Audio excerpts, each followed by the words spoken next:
আপোনালোকে ফৰ্মখন প্ৰথমতে এনেকুৱাকৈ দেখা পাব। এনেকুৱাকৈ দেখা পোৱাৰ পিছত কিন্তু আপোনালোকৰ প্ৰথমতে চাব ইয়াত কাৰ্ডৰ টাইপ বুলি লিখা আছে APL BPL AAY। নমস্কাৰ বন্ধু বান্ধৱীসকল, আজিৰ এইটো ভিডিঅ'ত আমি আলোচনা কৰিম আপোনালোকে যিসকলে এতিয়ালৈকে এখন ৰেচন কাৰ্ড বনাব পৰা নাই, অৰ্থাৎ আপোনালোকে এখন ৰেচন কাৰ্ড বনাবলৈ বহু জায়গাত আপোনালোকে ঘূৰি ঘূৰি আছে বা আপোনালোকে অ'ত জমা দি আছে, কিন্তু আপোনালোকে ৰেচন কাৰ্ডখন আপোনালোকে এপ্লাই কৰিব পৰা নাই। এপ্লাই কৰিছে কিন্তু আপোনালোকৰ ৰেচন কাৰ্ডখন আপোনালোকে লাভ কৰিব পৰা নাই। এটাই মাত্ৰ কাৰণ হৈছে আপোনালোকে কেইবাবাৰো এপ্লাই কৰিছে কিন্তু আপোনালোকৰ নামত ৰেচন কাৰ্ডটো অহা নাই বা বেনিফিচিয়াৰী লিষ্টত আপোনালোকৰ নামটো অহা নাই। ইয়াৰ এটাই কাৰণ হৈছে আপোনালোকে যিটো শুদ্ধ ফৰ্ম আছে সেই ফৰ্মখন আপোনালোকে চাগে ফিল আপ কৰা নাই। আৰু যদি আপোনালোকে এই ফৰ্মখন অলপো ফিল আপ কৰোৱাৰ সময়ত আপোনালোকে অলপো ভুল কৰে, তেতিয়ালৈকে কিন্তু আপোনালোকে সেই ৰেচন কাৰ্ডখন আপোনালোকৰ নামত আপুনি লাভ কৰিব নোৱাৰিব। গতিকে মই আজি আপোনালোকক দেখুৱাই দিম যে আপোনালোকে ৰেচন কাৰ্ডৰ যিটো বৰ্তমানৰ 2025ৰ যিটো ফৰ্ম আছে সেই ফৰ্মখন আপোনালোকে কেনেকৈ ফিল আপ কৰিব পাৰিব আৰু এই ফৰ্মখন আপুনি কেনেকৈ লাভ কৰিব পাৰিব।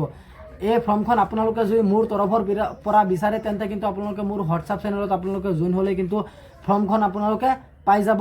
এইটো ভিডিঅ' ডেছক্ৰিপশ্যনত হোৱাটছআপ চেনেলৰ লিংক আছে, আপোনালোকে হোৱাটছআপ চেনেলত জইন হ'ব, তাৰপিছত কিন্তু আপোনালোকে এই ফৰ্মখন পাই যাব। এতিয়া বলক মই আপোনালোকক দেখুৱাই দিওঁ যে আপোনালোকে ফৰ্মখন কেনেকৈ ফিল আপ কৰিব লাগিব। বলক ভিডিঅ'টো আৰম্ভ কৰোঁ। আপোনালোকে ফৰ্মখন প্ৰথমতে এনেকুৱাকৈ দেখা পাব। এনেকুৱাকৈ দেখা পোৱাৰ পিছত কিন্তু আপোনালোকৰ প্ৰথমতে চাব ইয়াত কাৰ্ডৰ টাইপ বুলি লিখা আছে APL BPL AAY AMASY। গতিকে আপোনালোকে এইখিনি চিলেক্ট কৰিব নালাগে। আপোনাক কোনটো কাৰ্ড দিব অফিচৰ পৰা এইটো আপোনালোকক চিলেক্ট কৰি দিব আৰু আপোনালোকৰ কাৰ্ড নং application for existing card holders আৰু সেইটো আপোনালোকে অফিচত আপোনালোকক লিখি দিব। তাৰপিছত কিন্তু আপোনালোকৰ ইফালে চাব যে আপোনালোকৰ পাছপোৰ্ট সাইজৰ এটা ফটো কিন্তু আপোনালোকৰ এইখিনি জেগাত আপোনালোকৰ দিব লাগিব। তাৰপিছত কিন্তু আপোনালোকে তলফালে স্ক্ৰল ডাউন কৰিলে আপোনালোকে এইখিনি জেগাত দেখা পাব 1 নম্বৰত আপোনালোকৰ আছে particulars of the head of the family. গতিকে আপোনালোকক ইয়াত কোৱা হৈছে আপোনাৰ ফেমিলিৰ হেড কোন মেম্বাৰ, আপুনি ফেমিলিৰ যিজন হেড থাকে সেই হেডজন কোন। আপোনালোকক প্ৰথমতে ইয়াত লিখা হৈ আছে name of the head family. আপোনালোকৰ ফেমিলিত হেড কোন আছে তেওঁৰ নামটো লিখিব। তাৰপিছত আপোনাৰ মাদাৰ্ছ নামটো লিখিব। তাৰপিছত আপোনালোকৰ ফাদাৰ্ছ নেমটো লিখিব। যদি আপোনালোকৰ ফেমিলিৰ হেড আপোনাৰ দেউতা হয় তেন্তে আপোনালোকৰ দেউতাৰ নামটো লিখিব পাৰিব আৰু ফাদাৰ্ছ নামটো কিন্তু আপোনালোকে এইখিনি জেগাত লিখিব পাৰিব। তেতিয়া কিন্তু তাত গম পাব যে আপোনাৰ ফাদাৰো আপোনাৰ পৰিয়ালৰ মুৰব্বী হয়। তাৰপিছত কিন্তু আপোনালোকে তলফালে স্ক্ৰল ডাউন কৰিব। ইয়াত আপোনালোকৰ লিখা হৈছে স্পৌছ নেম। ইয়াত কোৱা হৈছে স্পৌছ নেম। স্পৌছ নেম যদি আপুনি এজন মহিলাৰ কাৰণে এই ৰেচন কাৰ্ডৰ কাৰণে আপুনি এপ্লাই কৰি আছে তেন্তে মহিলাজনৰ যিটো হেৰি থাকিব, এই স্বামী থাকিব, স্বামীজনৰ নাম কিন্তু আপোনালোকে স্পৌছ নেমত আপোনালোকে লিখিব লাগিব।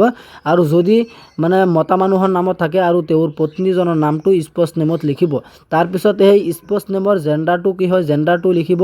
তাৰপিছত তেওঁৰ ডেট অফ বাৰ্থটো লিখিব। তেওঁ নহয় আপোনাৰ নিজৰটো লিখিব আৰু স্পৌছ নেমটো সেইটো বেলেগ হ'ব। কিন্তু আপুনি যাৰ কাৰণে এপ্লাই কৰি আছে তাৰ জেণ্ডাৰটো দিব, ডেট অফ বাৰ্থটো দিব, তাৰপিছত বয়সটো কিমান হৈছে সেইটো দিব, নেশ্যনেলিটি ইণ্ডিয়া দিব। তাৰপিছত কিন্তু আপোনালোকে লেণ্ডলাইন ফোন নম্বৰটো আপোনালোকে এইখিনি জেগাত দিব।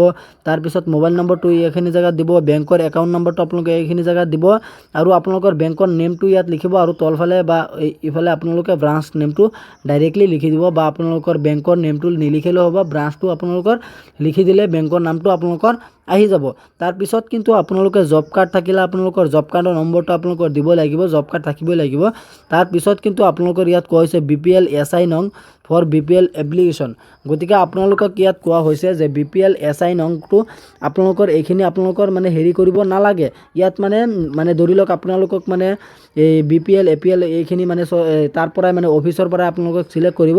তাৰপিছত আপোনালোকৰ 1 নম্বৰত আছে প্ৰেজেণ্ট এড্ৰেছ বুলি লিখা আছে। আপোনালোকৰ ষ্টেটটো আসাম লিখিব, তাৰপিছত ডিষ্ট্ৰিক্টটো আপোনালোকৰ লিখিব, তাৰপিছত চাব ডিভিজনটো লিখিব, চাৰ্কুলটো আপোনালোকৰ লিখিব। তাৰপিছত আপুনি ৰুৰেল হয় নে উৰ্বান হয়, আপুনি ধনী হ'লে ধনী হ'লে আৰ ইউ দুয়োটা আছে, আপোনালোকৰ কোনটো হয়, ধনী নে গৰীব হয়, সেইটো আপোনালোকে আৰ ইউ দি আপোনালোকে চিলেক্ট কৰিব লাগিব। তাৰপিছত আপোনালোকৰ ব্লকৰ নামটো আপোনালোকে এইখিনি জেগাত লিখিব লাগিব। আপোনালোকৰ জিপিৰ নামটো ইয়াত লিখিব, বা আপুনি যদি টাউনত থাকে টাউনৰ নামটো আপোনালোকে এইখিনি জেগাত লিখিব পাৰে। আৰু ভিলেজ ৱাৰ্ড নম্বৰটো আপোনালোকে এইখিনি জেগাত লিখিব, বা আপোনালোকৰ ৱাৰ্ড কোনটো হয় সেই নম্বৰটো আপোনালোকে এইখিনি জেগাত লিখি দিব চিম্পলি। তাৰপিছত কিন্তু আপোনালোকে তলফালে স্ক্ৰল ডাউন কৰিলে আপোনালোকে এইখিনি জেগাত দেখা পাব status of residence on house rent house. আপোনালোকক ইয়াত কোৱা হৈছে যে আপুনি ভাড়া ঘৰত থাকে নে নিজা ঘৰত থাকে। যদি আপুনি ভাড়া ঘৰত থাকে তেন্তে আপোনালোকে ৰেণ্ট হাউচ বুলি আপোনালোকে ইয়াত লিখি দিব, এইখিনি জেগাত লিখি দিব। আৰু যদি আপোনালোকে নিজৰ ঘৰত থাকে তেন্তে আপোনালোকে অন হাউচ বুলি আপোনালোকে এইখিনি জেগাত লিখি দিব লাগিব। তাৰপিছত আপোনালোকৰ ইয়াত কোৱা হৈছে যে আপোনালোকৰ নেম অফ হাউচ অনাৰ ফৰ ৰেণ্টেড হাউচ। যদি আপুনি ভাড়া ঘৰত থাকে তেন্তে ভাড়া ঘৰৰ মালিকৰ নামটো আপোনালোকে এইখিনি জেগাত লিখিব লাগিব। যদি আপুনি ভাড়া ঘৰত নাথাকে আপোনালোকে এইখিনি জেগাত এটা ৰাইট চিন বহুৱাই দিব, আৰু আপোনালোকে ওৱান হাউচটো আপোনালোকে এইখিনি জেগাত লিখি দিব। আৰু আপোনালোকৰ মালিকৰ নামটো আপুনি লিখিব নালাগে, কাৰণ মালিক আপুনি নিজেই। তাৰপিছত কিন্তু আপোনালোকৰ লেণ্ডমাৰ্ক লোকেলিটি কলনী লেণ্ডমাৰ্ক যদি আপোনালোকৰ আছে, ওচৰে পাজৰে মন্দিৰ আছে বা মছজিদ আছে, গাঁও আছে আপোনালোকৰ, সেইখিনি আপুনি বা আপোনালোকৰ স্কুল আছে, কলেজ আছে, যিকোনো আছে আপোনালোকে লিখি দিব লাগিব। বা ডাঙৰ হোটেল থাকিলে আপোনালোকৰ হ'ব লিখি দিব, আৰু নিলিখিলেও কিন্তু আপোনালোকৰ এইটো হৈ যাব। তাৰপিছত কিন্তু আপোনালোকৰ পিন নম্বৰটো আপোনালোকে এইখিনি জেগাত লিখিব লাগিব। আৰু আপোনালোকৰ চেঞ্চাছ নং, চেঞ্চাছ হাউচ নং, আপোনালোকৰ যেতিয়া 2011 চনত লোকপিয়লৰ মতে আপোনালোকৰ চেঞ্চাছ হৈছিলে, বা আমি জনামতে 2011 আৰু কিমানত আপোনালোকৰ চেঞ্চাছ হৈছিলে। গতিকে আপোনালোকে চাগে নিশ্চয় সকলোৱে গমেই পায় চেঞ্চাছ মানে কি। যদি আপোনালোকৰ চেঞ্চাছ হৈছে বা আপোনালোকৰ কাৰোবাৰ চেঞ্চাছ হৈছে আপোনালোকে সুধিব, বা আপোনালোকৰ ভোটাৰ লিষ্টত চাব চেঞ্চাছৰ মতে আপোনালোকৰ মানে হাউচ নংটো আপোনালোকৰ কিমান হয়, বা আপোনালোকৰ বৰ্তমানৰ হাউচ নংটো আপোনালোকৰ কিমান হয়, সেইটো আপোনালোকে বহুৱাই দিব লাগিব। তাৰপিছত কিন্তু আপোনালোকে তলফালে স্ক্ৰল ডাউন কৰিলে আপোনালোকে এইখিনি জেগাত দেখা পাব 1 বিত আপোনালোকে লিখা হৈ আছে election data as per voter list. Voter লিষ্টৰ পৰা আপোনালোকৰ ইলেকশ্যন ডাটা লিখিব লাগিব। লোকসভা কনষ্টিটুৱেঞ্চি, গতিকে আপোনালোকৰ এইটো লিখিলে হ'ব, নিলিখিলে হ'ব। আৰু এছেম্বলি কনষ্টিটিউশ্যন, এইটো আপোনালোকৰ মানে যিটো আপোনালোকৰ সমষ্টি হয়, সমষ্টিৰ নামটো আপোনালোকৰ লিখিব লাগিব।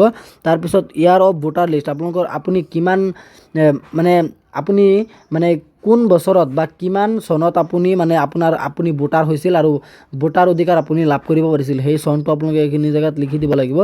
এইখিনি জেগাত সেই চনটো আপোনালোকে লিখিব। তাৰপিছত ন' অফ পলিং ষ্টেচন, গতিকে আপোনালোকৰ পলিং ষ্টেচন নামটো আপোনালোকে লিখি দিব। পলিং ষ্টেচনৰ যিটো নম্বৰ আছে নম্বৰটো আপোনালোকে লিখি দিব। পলিং ষ্টেচনৰ নামটো আপোনালোকে লিখি দিব। তাৰপিছত নেম অফ পলিং ষ্টেচনৰ নেমটো লিখি দিব। তাৰপিছত আপোনালোকৰ চিৰিয়েল নম্বৰ, পলিং ষ্টেচনৰ ভোটাৰ লিষ্টত আপোনালোকে এইটো পাই যাব। ইয়াত কোৱা হৈছে এজ পাৰ ভোটাৰ লিষ্টত আপোনালোকে পাই যাব যে যিটো পলিং ষ্টেচনৰ যিটো নাম্বাৰ হয়, নাম্বাৰটো আপোনালোকে পাই যাব। তাৰপিছত হাউচ নং as per voter list, house নম্বৰটো আপোনালোকৰ ভোটাৰ লিষ্টত কিমান আছে সেইটো আপোনালোকে লিখি দিব লাগিব। তাৰপিছত আপোনালোকে তলফালে স্ক্ৰল ডাউন কৰিলে আপোনালোকে এইখিনি জেগাত দেখা পাব পাৰ্মানেণ্ট এড্ৰেছ।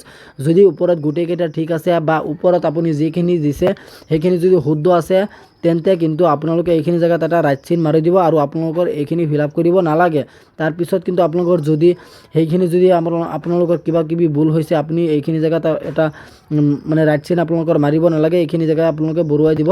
ইয়াত মাত্ৰ আপোনালোকৰ ইয়াত দিয়া হৈছে আপোনালোকৰ ষ্টেটটো, ডিষ্ট্ৰিক্ট, সাব ডিভিজন, সাৰ্কুল, বা আপুনি ৰুৰেল নে উৰ্বান, ব্লক, টাউন, ভিলেজ, আপোনালোকৰ ৱাৰ্ড নম্বৰ বা লেণ্ডমাৰ্ক, পিন নম্বৰ, এইখিনি আগতে কোৱা হৈছিলে। গতিকে আপোনালোকে চাগে নিশ্চয় গমেই পাইছে। যদি আপোনালোকৰ আগত কিবা হৈছে পাৰ্মানেণ্ট এড্ৰেছ, যদি আপোনালোকৰ এই এড্ৰেছখিনি ঠিক আছে, তেন্তে কিন্তু আপোনালোকে এইখিনি জেগাত ৰাইট চিন দি দিব, আৰু আপোনালোকৰ কৰিব নালাগে, ৰাইট চিন দি দিব আৰু কৰিব নালাগে। যদি আপোনালোকৰ নাথাকে তেন্তে আপোনালোকে ৰাইট চিন দি পেলাই আপোনালোকে কৰিব পাৰিব। গতিকে আপোনালোকে তলফালে স্ক্ৰল ডাউন কৰিব, আপোনালোকে এইখিনি জেগাত দেখা পাব প্ৰফেশ্যনেল ডিটেইলছ 2 নম্বৰত লিখা হৈছে। অকুপেশ্যনটো আপুনি কি কৰে সেইটো আপোনালোকে লিখি দিব, ফাৰ্মাৰ, বা আপোনালোকৰ ইণ্ডিভিজুৱেল, বা আপুনি কিছুমানে বহুত বিজনেছ কৰে, বিজনেছ নামটো আপোনালোকে লিখি দিব, আৰু আপোনালোকৰ টোটেল ইনকাম কিমান হয় আপোনালোকে এইখিনি জেগাত লিখি দিব। তাৰপিছত 3 নম্বৰত আছে LPG গেছ কানেকশ্যন, আপোনালোকৰ কি হয়, এভেইলেবল, যদি আছে এভেইলেবল, যদি নাই নট এভেইলেবল, আপোনালোকে এইখিনি জেগাত লিখি দিব। তাৰপিছত গেছ কোম্পানীৰ নাম আপোনালোকৰ যেনেকৈ আপোনালোকৰ থাকে ভাৰত গেছ, ইন্ধন, বা আপোনালোকৰ বহুত আৰু নাম থাকে, সেই নামটো লিখি দিব। গেছ এজেঞ্চি নেমটো আপোনালোকে লিখিলে হ'ব, নিলিখিলেও যদি আপোনালোকে জানে লিখিব, নাজানিলে নাই। কনজিউমাৰ নাম্বাৰটো আপোনালোকে বুকত পাই যাব, গেছৰ যিটো আপোনালোকে বুক লৈ পেলাই আপোনালোকে গেছ ভৰাবলৈ যায়, তাতে আপোনালোকে পাই যাব কনজিউমাৰ নাম্বাৰটো আপোনালোকে এইখিনি জেগাত লিখি দিব। তাৰপিছত আপোনালোকে তলফালে স্ক্ৰল ডাউন কৰিলে আপোনালোকে এইখিনি জেগাত দেখা পাব 4 নম্বৰত for existing family identity card ration card holders only. গতিকে আপোনালোকক ইয়াত কোৱা হৈছে name of FP shop text. গতিকে আপোনালোকৰ এইখিনি মানে আপোনালোকৰ ফিল আপ কৰিব নালাগে। এই 2 নম্বৰটো আপোনালোকৰ ফিল আপ কৰিব নালাগে। এই 4 নম্বৰটো আপোনালোকৰ ফিল আপ কৰিব নালাগে। এইখিনি জেগাৰ পৰা এইটো আপোনালোকৰ ফিল আপ কৰিব নালাগে। সেইকাৰণে আপোনালোকে যিসকলে ধৰি লওক আপোনালোকে মানে কোনোবা মেম্বাৰ যদি আপোনালোকে এড কৰিব বিচাৰে আপোনালোকৰ এইখিনি ফিল আপ কৰিব লাগিব আৰু লগতে আপোনালোকৰ 3টা মানে আপোনালোকৰ কাগজ পত্ৰ আপোনালোকৰ মানে লগত দিব লাগিব। তাৰপিছত কিন্তু আপোনালোকৰ মানে যিসকলে ধৰি লওক আপোনালোকে মানে মেম্বাৰ যদি আপোনালোকে কোনোবাই এড কৰিব বিচাৰে তেন্তে মোক আপোনালোকে কমেণ্ট বক্সত জনাই দিব যে মই আপোনালোকক মেম্বাৰটো এড কৰি দেখুৱাই দিম যে আপোনালোকে কেনেকৈ এড কৰিব পাৰিব বা আপোনালোকৰ ফৰ্মখন কেনেকৈ পাব। ফৰ্মখন কিন্তু আপোনালোকে এতিয়াৰ পৰা এইটো ফৰ্ম আপোনালোকে হোৱাটছআপ চেনেলত পাই যাব। গোটেইখিনি হোৱাটছআপ চেনেলত আপোনালোকে পাই যাব। হোৱাটছআপ চেনেলত কিন্তু আপোনালোকে জইন হৈ থাকিব।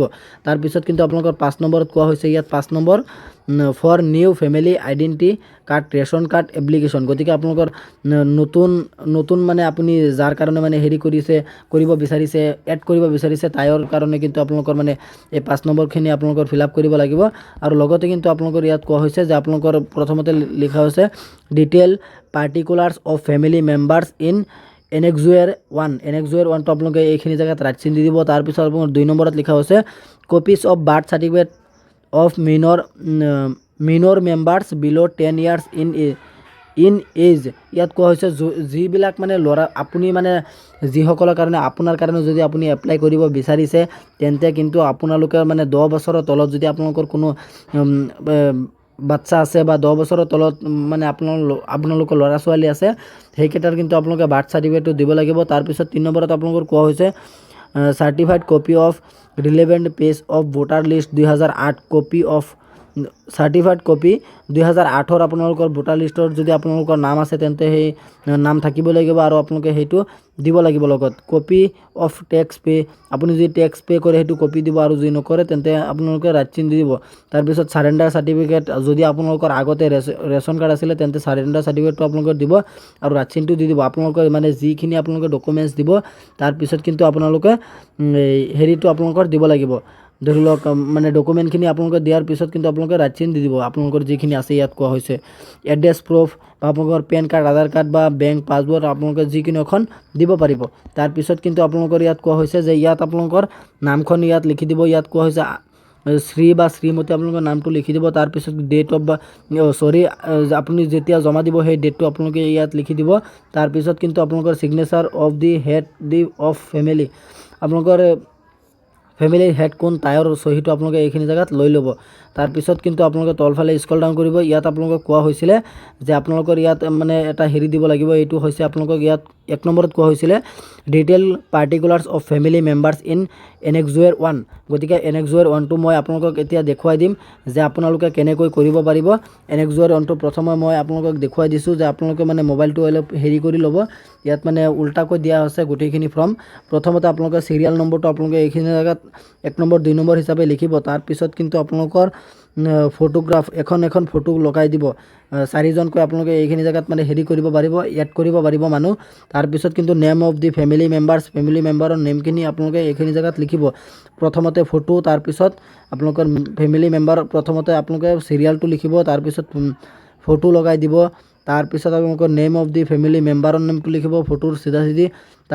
তাৰপিছত আপোনালোকে চাব যে জেণ্ডাৰ, সেই মানুহজন জেণ্ডাৰ মেল হয় নে ফিমেল হয়, মতা হয় নে মাইকী হয় আপোনালোকে সেইটো লিখিব। তাৰপিছত আপোনালোকৰ ডেট অফ বাৰ্থটো তাইও লিখিব। তাৰপিছত এজটো বৰ্তমান কিমান হৈছে লিখিব। ভোটাৰ চিৰিয়েল নং, যদি ভোটাৰ চিৰিয়েল নম্বৰটো আছে তেন্তে লিখি দিব, যদি ভোট আছে তেন্তে লিখি দিব আৰু যদি নাই তেন্তে লিখিব নালাগে। তাৰপিছত ফাদাৰ্ছ নেমটো আপোনালোকে লিখি দিব। তাৰপিছত মাদাৰ্ছ নেমটো লিখি দিব। তাৰপিছত আপোনালোকে স্পৌছ নেমটো লিখি দিব। ধৰি লওক তেওঁ যদি আপোনাৰ সন্তান হয়, যদি তেওঁ বিয়া পাতিছে তেওঁৰ মানে মাইকীজনৰ নামটো লিখি দিব পাৰে বা ল'ৰা ছোৱালীৰ নামটো আপোনালোকে লিখি দিব পাৰে। ৰিলেশ্যনশ্বিপ উইথ এপ্লিকেশ্যন, যদি আপোনাৰ কাৰণে কৰি আছে, আপোনাৰ যদি ল'ৰাৰ নামটো আপোনালোকে এইখিনি জেগাত দিয়ে, তেওঁৰ লগত আপোনাৰ মানে ৰিলেশ্যনটো কি হয়, আপোনাৰ ল'ৰা হয় চন হয় আপোনালোকে সেইটো লিখি দিব। তাৰপিছত আপোনালোকে নেশ্যনেলিটি ইণ্ডিয়া লিখি দিব। আৰু ইয়াত কোৱা হৈছে অপটিং টু লিফ্ট কমিউনিটি, য়েছ বা নো আপোনালোকে এইটো এছ বুলি দিব লাগিব, এছ বুলি আপোনালোকৰ দিব লাগিব। তাৰপিছত কিন্তু আপোনালোকৰ এইখিনি আপোনালোকে এনেকৈ ফিল আপ কৰিব। প্ৰথমতে মই আপোনালোকক যেনেকৈ দেখুৱাই দিছোঁ, তাৰপিছত কিন্তু আপোনালোকে তলফালে চাব, ইয়াত কিন্তু আপোনালোকৰ লিখা হৈ আছে একনজেলমেণ্ট বুলি লিখা হৈ আছে। আপোনালোকৰ নামটো এইখিনি জেগাত লিখি দিব প্ৰথমতে। তাৰপিছত আপোনালোকৰ ফটো এটা লগাই দিব। ফটো এটা যেতিয়া আপোনালোকে লগাব, তেতিয়া কিন্তু আপোনালোকৰ ইন ফ্ৰম চিৰিয়েল নম্বৰ, ফ্ৰমৰ যিটো চিৰিয়েল নম্বৰ আছে, চিৰিয়েল নম্বৰটো আপোনালোকে লিখিব নালাগে, তাতেই লিখি দিব। তাৰপিছত কিন্তু আপোনালোকৰ ইয়াত কোৱা হৈছে ফৰ এক্সিষ্টিং কাৰ্ডছ বা কাৰ্ড নম্বৰ, আপোনালোকৰ এইখিনি মানে ফিল আপ কৰিব নালাগে। মানে যিসকলৰ ধৰি লওক আপোনালোকৰ মানে মেম্বাৰখিনি এড কৰিব বিচাৰে সেইসকলে কৰিব লাগিব। আৰু সেইসকলে কিন্তু এই ৰেচন কাৰ্ডৰ মানে APL হয় নে BPL হয়, AI, ASY কাৰ্ড আছে, কোনটো হয় কাৰ, সেইটো আপোনালোকে মানে সেইসকলে চিলেক্ট কৰিব লাগিব। তাৰপিছত কিন্তু আপোনালোকে চাব, ইয়াত আপোনালোকৰ মানে যিখিনি মানে আপোনালোকক কোৱা হৈছিলে সেইখিনি কিন্তু আপোনালোকৰ অলৰেডি মানে আগতে কৰা হৈ আছে, আপোনালোকে সেইখিনি কৰিব নালাগে। আৰু আপোনালোকৰ মানে এইখিনি যেতিয়া আপোনালোকে জমা দিব, তেতিয়া কিন্তু আপোনালোকৰ মানে এইখিনি আপোনালোকৰ হাতত দি দিব। এইখিনি মানে আপোনালোকৰ কোনখিনি দি দিব, এইখিনি চাব। ৰিচিপ্ট নম্বৰটো আপোনালোকে লিখি দিব। তাৰপিছত ডেট অফ ৰিচিপ্টটো আপোনালোকে লিখি দিব। লিখি দিয়াৰ পিছত কিন্তু এইখিনি ছিঙি পেলাই কিন্তু আপোনালোকৰ হাতত দি দিব। তাৰপিছত আপোনালোকে ঘৰত লৈ আহিব আৰু আপোনালোকে মানে অনলাইনত চাব পাৰিব যে আপোনাৰ লিষ্টত নাম আহিছে নে নাই বা কি কৰিছে, সেইটো চাব পাৰিব। গতিকে আজি ইমানখিনি আছিলে আপোনালোকক দিবলগীয়া ইনফৰমেশ্যন। আশা কৰিছোঁ ভিডিঅ'টো চাই ভাল পালে। যদি ভিডিঅ'টো চাই ভাল পালে, তেন্তে ভিডিঅ'টোত এটা লাইক কৰি দিব। আৰু আপুনি যদি আমাৰ চেনেলত নতুন আছে, প্লিজ আমাৰ চেনেলটো ছাবস্ক্ৰাইব কৰিবলৈ নাপাহৰিব। ধন্যবাদ থাকিল সকলোলৈ। আৰু আপোনালোকৰ যদি ৰেচন কাৰ্ডৰ মানে মেম্বাৰ যদি আপোনালোকৰ এড কৰিবলগীয়া থাকে বা আপোনালোকৰ এড কৰিবলগীয়া হয়, সেই ফৰ্মখন আপোনালোকে মোৰ তৰফৰ পৰা পাই যাব। আপোনালোকৰ যদি ভিডিঅ'টো লাগে, জাষ্ট আপোনালোকে কমেণ্ট বক্সত জনাই দিব। জয় আই অসম।